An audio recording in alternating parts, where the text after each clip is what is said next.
Just moments ago, the royal family made an announcement so unexpected that no one saw it coming. Rumors are already swirling behind palace walls. What does this mean? Why now? The answers will soon come to light. One thing is certain: nothing will ever be the same again. The day started with uncertainty. Phones across the nation buzzed non-stop with urgent calls. Reporters rushed to their desks, desperate for news. But there was none. The royal family, usually so controlled and polished, had suddenly fallen silent. And that silence spoke louder than any official statement could. News channels extended their coverage, calling in experts who still couldn't offer any clear answers. Speculation ran wild. Some whispered about a possible health emergency for the king. Others guessed at an unexpected abdication or a forced exit. Talk of a new successor filled the air, but nothing eased the growing tension. Even insiders close to the family were kept in the dark. The usual carefully orchestrated information strategy had vanished. No one was prepared or instructed on how to respond. This loss of control made the situation even more precarious. In the world of royalty, silence often foreshadows conflict. As the hours passed, it became clear that William and Kate were noticeably absent from earlier events. An absence that at first seemed accidental, but was now clearly intentional and planned. People expected some message from King Charles or Queen Camilla, but they remained quiet. Attention quickly shifted to the Duke and Duchess of Cambridge. The nation's mood changed swiftly. Curiosity turned to concern, and people braced for something that could reshape the future of the monarchy. What unsettled everyone wasn't just the news itself, but the heavy silence that preceded it. A warning sign that something major was on the horizon. Finally, the wait ended. Instead of Charles or Camilla, it was William and Kate who appeared on screens worldwide, alone in a simple, calm room. There were no lavish chairs, no royal guards, no ornate decorations, just the couple speaking directly to the public. William's voice was steady and serious, but not harsh. Every word carried weight. He spoke not just as a prince, but as a man ready to shoulder responsibility. This wasn't a rebellion, but it marked a clear turning point, a shift in the royal narrative. Kate spoke next, her tone calm and composed. She reflected on resilience, noting how much early childhood experiences shape one's ability to cope. She wasn't demanding respect, she was being genuine and open. Her words broke away from centuries-old royal traditions. The focus shifted from power to trust. Trust, not lineage, became the priority. They weren't demanding loyalty based on titles, but showing that true leadership goes beyond that. King Charles and Queen Camilla did not publicly endorse the message. Noticeably, there were no family photos in the room. William and Kate stood alone, yet symbolized something significant. Their words quietly but powerfully shifted the narrative. They didn't reject the royal family, but redefined how it should be seen. It was no longer about crowns, castles, or old rituals. It was about real people, authentic leadership, and genuine trust. Their voices weren't echoed in grand palaces or ornate halls. Instead, their message reached into homes, phones, and touched people's hearts softly. It didn't sound scripted or rehearsed like a typical royal address. It felt intentional, personal, and sincere. Even after their message ended, the heavy tension that had lingered throughout the day remained. That tension transformed into something deeper and unforgettable, as if signaling the start of a new chapter. William and Kate's unexpected revelation changed everything. Their honest and courageous words marked a turning point that altered the royal family's course forever. This was no longer about following old customs. It was about looking forward. William and Kate had begun moving toward a new future. Now, let's consider an unforeseen development. A new form of royal influence. Prince William didn't embark on this path to oppose his father or create chaos. His intent was simply to do what he believed was right. His actions weren't meant to overshadow the crown or disrupt the family. His goal was to create positive change and emotionally connect with people. But something unexpected happened. The public quickly embraced this fresh vision of monarchy. They weren't interested in lavish ceremonies, royal parades, or endless rituals. Instead, they connected with something different. They welcomed the idea of a monarchy with a real mission, one focused on meaningful change and public service, rather than just preserving tradition. As people's attention shifted to this innovative approach, subtle but significant unrest began brewing within the palace walls. Alone with his thoughts, King Charles reportedly struggled to come to terms with everything. The lifetime of waiting to become king suddenly felt hollow. The constant spotlight on him was fading, not because anyone was defying him, but because attention was turning elsewhere. Charles didn't respond with anger or bitterness. Instead, he felt a profound sadness, a quiet grief. He had prepared his whole life for this moment. Yet once he attained the throne, he found himself sidelined by a new kind of leadership that didn't rely on a crown to command respect. This was difficult for William to accept. He expected tension and disagreement, but never imagined his father would distance himself so coldly. He hadn't anticipated that his efforts would be overlooked and unappreciated. William wasn't trying to dismantle the monarchy. He wanted to preserve its essential parts. Instead of support, he met disconnection. His father saw William's mission as a loss, not a blessing. Camilla reacted more forcefully. Rather than staying quiet, she stepped up to defend what she had built. Insiders say Camilla wanted the Diana legacy to remain under royal control. She aimed to keep it within the palace's influence. Camilla was worried not just about the attention the legacy received, but about safeguarding her own place. The resurgence of Diana's memory and public embrace unsettled her. She feared being overshadowed once again by Diana's enduring presence. Palace advisors recognized the challenge. They knew that trying to control something so personal and meaningful as Diana's legacy would backfire, making them appear petty, controlling, and envious. Such moves would do more harm than good. So instead of direct confrontation, they chose a quieter resistance. They offered no support, made no public statements, and simply stayed on the sidelines. Their plan was simple: let the movement gain traction and eventually fade away. But things didn't unfold as expected. William saw beyond the silence. He fully understood the underlying plan and refused to back down. This was no longer a debate. It was a firm resolve. He didn't need anyone's permission to move forward. He was taking action on something meaningful that didn't require royal approval to matter. By making that choice, William took a path different from the traditional royal way. He wasn't trying to dismantle the system, but to help it evolve. Yet this decision drove a wedge between him and his father.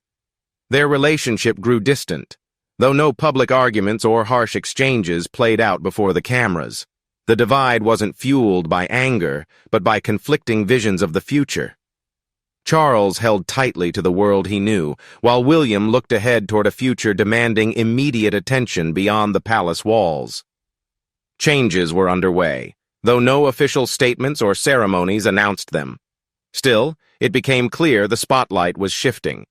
People who once focused on Charles and Camilla now turned their attention to William and Kate. Headlines no longer revolved around the king. Instead, media coverage highlighted the work William and Kate were already doing. Reporters stopped speculating about their eventual inheritance and started discussing their real impact. Where the monarchy once centered on family tradition, public interest now held greater importance. Once attention fades, it's nearly impossible to regain. Journalists noticed this shift. Stories about Charles's royal duties felt dull, while every move by William and Kate sparked excitement. A visit to a youth center stirred emotion for days. Their conversations about environmental issues caught global attention. The change was profound, reshaping how the public viewed the monarchy. The royal press office took notice of this new dynamic.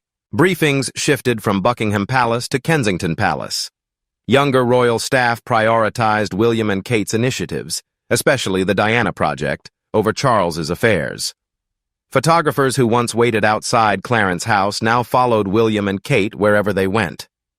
This wasn't about rebellion or betrayal, but quietly embracing change and recognizing the future was already unfolding.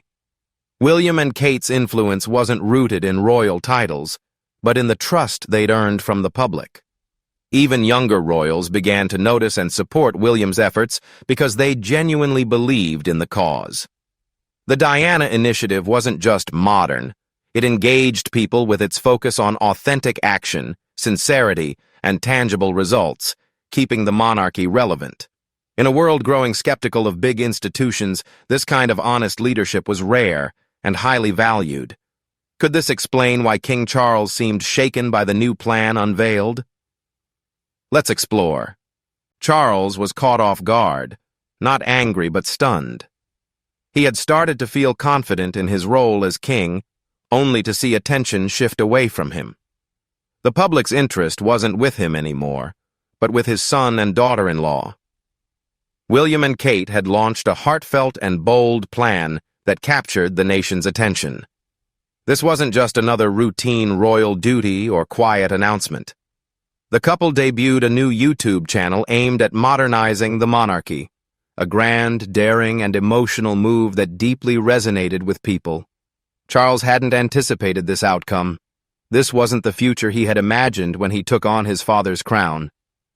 For Camilla, the situation was even more distressing.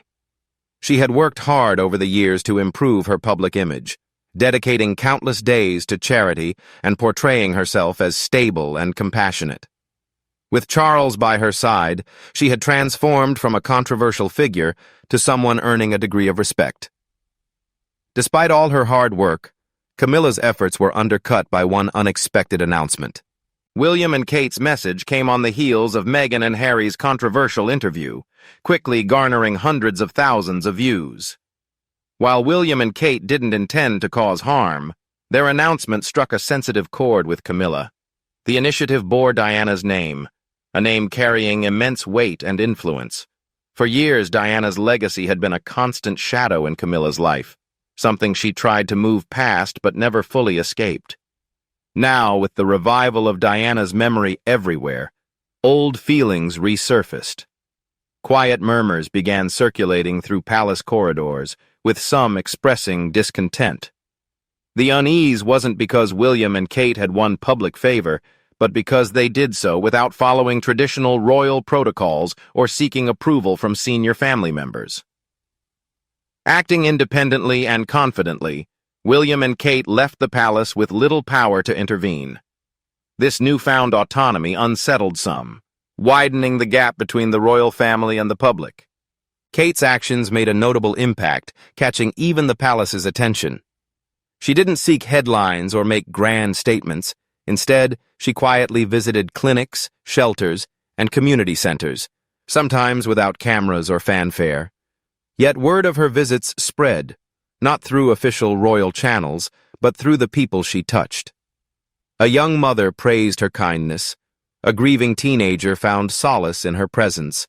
A shelter worker remembered her warmth.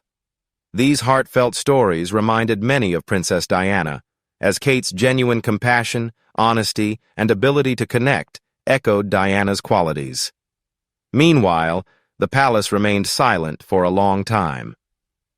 As weeks passed, this silence only highlighted Kate's kindness even more against the backdrop of the palace's aloofness. There were no public disputes or confrontations, but a slow, steady change was underway. This wasn't a simple misunderstanding. It marked the beginning of something deeper that would reshape the monarchy. At the heart of this shift were trust, loyalty, and the people's affection. Behind closed palace doors, a quiet struggle was unfolding. For years, the royal family had relied on traditional displays, crowns, parades, balcony waves, to maintain their image. But William and Kate weren't interested in preserving those outdated traditions. They sought to craft a new story. Their efforts, especially after launching the Diana Initiative, went beyond the typical royal charity. They emphasized authenticity, openness, and true engagement. While other royals talked about values in speeches, William and Kate lived those values through their actions. They didn't seek praise simply for being royalty. Instead, they wanted to prove their worth by serving the people. They avoided meaningless ceremonies and balcony waves while ordinary families faced real struggles. They weren't interested in just cutting ribbons for show. They wanted to break free from obsolete customs that no longer served a purpose. Without waiting for palace permission, they took initiative. Rather than spending time in grand castles, they visited places where everyday people dealt with real challenges: busy clinics, underfunded schools, flood zones, and shelters. Their care wasn't performative, it was genuine leadership in action. Their projects gradually expanded. Instead of focusing on distant royal matters, they addressed urgent issues like climate change, youth mental health, maternal safety, and equal early education access. Each initiative was carefully planned with clear goals and partnerships. These weren't superficial appearances or PR stunts. They were meaningful efforts toward lasting change. When William and Kate attended meetings, it wasn't for show. They strategized and worked to make a difference. When visiting communities, they weren't seeking applause. They listened, learned, and offered real support. It was clear they weren't chasing fleeting popularity. Their goal was to build a royal family that truly connected with the public. William and Kate didn't create division within the monarchy. Instead, they were gently bringing the crown down from its lofty pedestal to make it more approachable and relatable. Rather than remaining a distant symbol, the crown aimed to be inclusive, something everyone could feel a part of. The monarchy, once seen as remote and untouchable, was becoming more accessible. This wasn't rebellion. It was a necessary evolution. People were quietly signaling that traditions must adapt to stay relevant in today's world. The public embraced this change and recognized its impact. However, inside the palace, many felt uneasy. The shift disrupted long-standing power dynamics. Although the work was good, William and Kate weren't openly defying tradition, but by introducing something better, they highlighted what no longer worked. The palace didn't see this as a fresh idea. Some regarded it as betrayal. Even well-intentioned change threatened the foundations of authority. This wasn't a loud upheaval. It was a calm, steady movement that carried real weight. So what came next? What was Kate's next move? The Diana Initiative, the project that shook the palace. Kate Middleton's goal wasn't merely to honor the past, she wanted to reclaim it. When she launched the Diana Initiative, her aim went far beyond paying tribute to Princess Diana. She wanted to restore what had been sidelined. She was determined that Diana's legacy wouldn't be confined to flowers at Kensington Palace or remembered only in August. Kate's intention was clear. Diana's story deserved more recognition. It needed to be shared, lived, and embraced again. The initiative was a powerful tribute, sending a message that Diana's mission would live on. It sought real change and active public involvement. Instead of symbolic gestures, Kate aimed to build something enduring and impactful, reaching far beyond palace walls. The Diana Initiative was designed to become a global organization, rooted in the values that made Diana beloved worldwide: compassion, honesty, and dedicated service. It placed people first and rejected traditional royal formalities like merely smiling and posing for photos. Every action had a purpose. Kate didn't treat this as just another royal project or lend her name for publicity. From the start, it was clear she would lead by example, being present, not waving from a distance or attending fancy galas. She made it known she would personally visit shelters, spend time with struggling families, listen to survivors, and offer support, often away from cameras, without seeking fame or applause.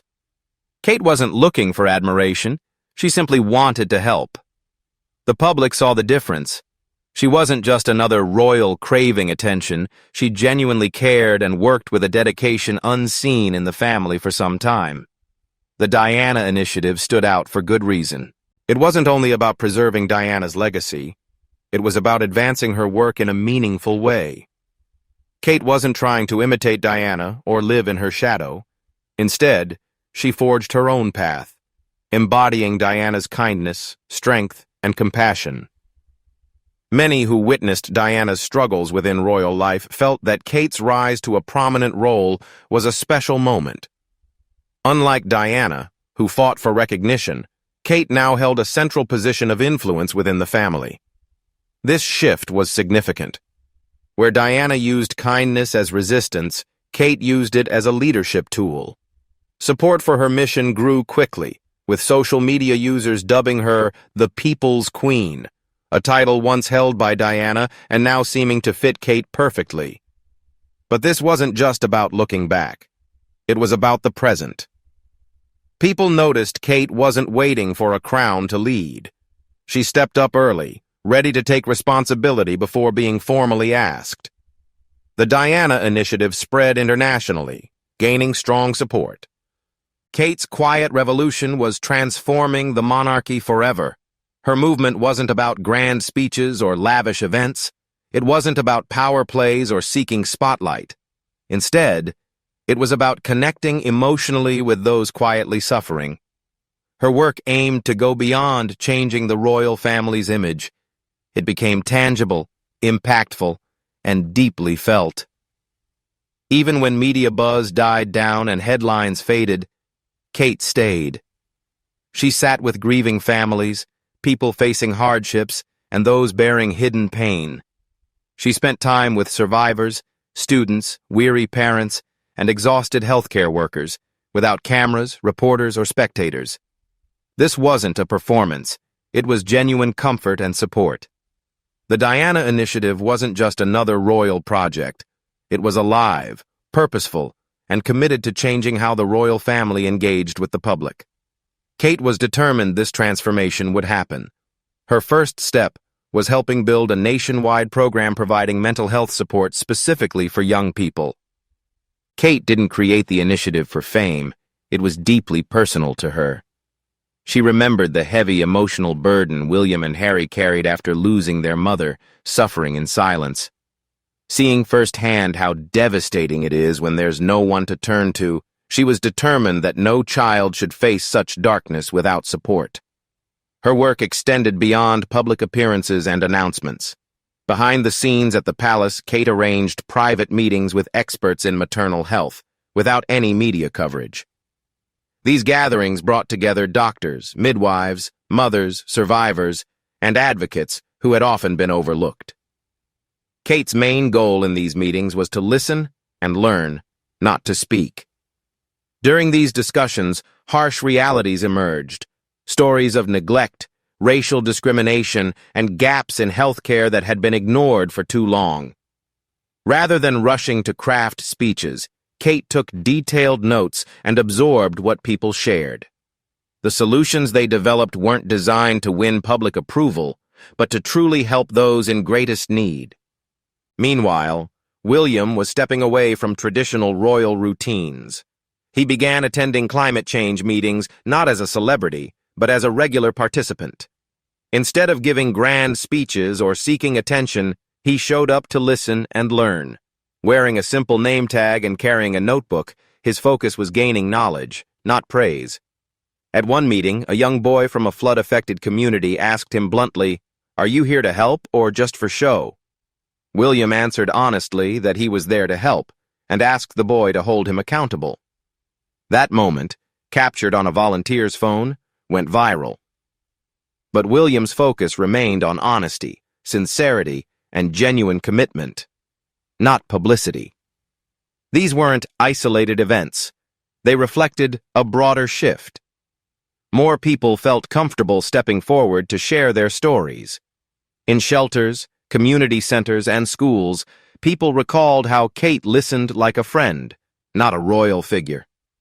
One young mother shared how Kate visited her home when no cameras were around.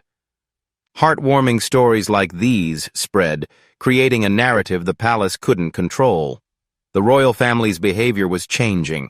It was no longer just ceremonial tradition for tradition's sake. They were showing real responsibility.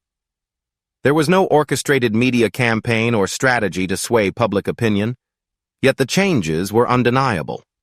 People noticed and felt the difference. The Diana Initiative had grown beyond a nostalgic tribute. It became a powerful movement reshaping ideas about leadership, service, and compassion. This quiet transformation didn't stay within the UK. It spread internationally. What began as a simple announcement evolved into a global force. The initiative outlined a new vision for the monarchy, one built on full transparency in donations, decisions, and partnerships. No secrets, everything open for public access. The goal wasn't showmanship, but genuine trust. Kate emphasized that trust isn't granted by title alone. It must be earned. The era of unquestioning loyalty based solely on status was fading.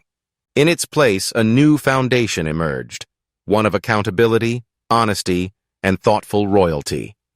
This fresh approach spread quickly around the world. The Diana Initiative connected people across continents, mental health centers in Canada, maternal health programs in Southeast Asia, and partnerships everywhere. These connections went beyond royal names on paper. William and Kate personally visited these places, met the people, and worked alongside them. Instead of just sending letters or giving formal approval, they stood shoulder to shoulder with those they aimed to support. Younger royals took note of the subtle changes within the family.